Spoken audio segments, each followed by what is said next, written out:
That's no regular steak, that is a deer tenderloin, and it was given to me by a hunter, and unlike most of you, I'm actually going to cook the meat that I was given.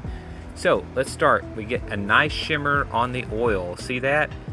That means that our steaks are in fact ready to add. Do not put your steaks on there until you see the shimmer. And you might be thinking, hey, it said it was butter basted and you're cooking it in oil. We'll get to that. So the point here is to get a really good sear on the steaks and the avocado. I'm adding pepper now, but you'll notice I don't add any garlic powder. And the reason for that is because if you put garlic powder on it now and you flip it, that garlic powder is going to burn. Pepper's usually okay. Push that avocado down extra hard so you get a nice sear. Now look at this steak. That means it's ready right there. And now you can add whatever seasonings, because when you turn it back over, you're just going to get a quick sear on there. So all three of these have basically been seared, and it's time to start thinking about how to add some fat to this, because deer is super, super lean. Oh, hello, butter. Here we go. Let that butter brown, and then this is called basting. It's where you take that brown butter and put it over your steaks. I do this all the time when I'm cooking steaks inside the house instead of on the grill. Gonna add a lot of flavor to an otherwise very lean and dry meat. And it doesn't hurt that some of that gets on the avocados.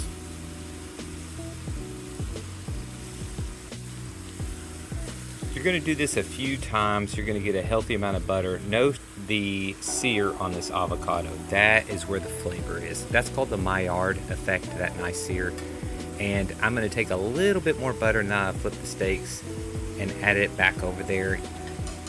Note, do not take that butter out of the pan. We are checking our steaks. Both sides have a great sear. It is time to take those off the skillet. I like to cook mine to medium rare, maybe medium on a if they're super skinny.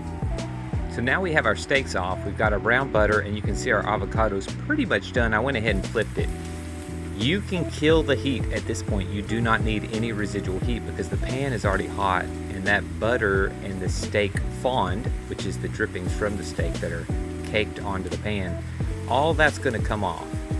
Note, all these veggies are going to cook down to next to nothing, even though I already have the heat turned off. And what you're going to do is what's called a veggie deglaze. Note how I kind of push the veggies against the bottom of the pan. And what you're doing, look how clean the pan is. All that flavor is going straight into your vegetables. This is a Japanese purple sweet potato, and I keep the skin on because that is actually where a lot of the antioxidants are. I like the texture as well. This is not hard to doctor up. You just have a couple of things that I like to do here. Peanut butter powder. I put about 2 tablespoons of peanut butter powder. That has a lot of protein. This is allulose. This is not regular sugar.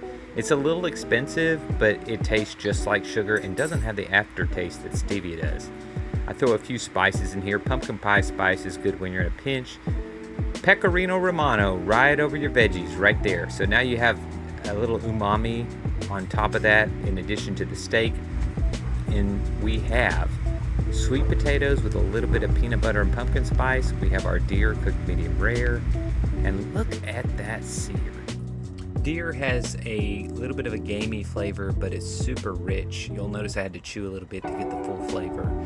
I want one more shot of that avocado just because the crust was just absolutely beautiful on this thing. I mean, look at that. Avocado and greens can be pretty bland, but if you cook them with your steak juice with that brown butter, that adds tons of flavor. This meal was absolutely delicious. Give it a try. Let me know what you think.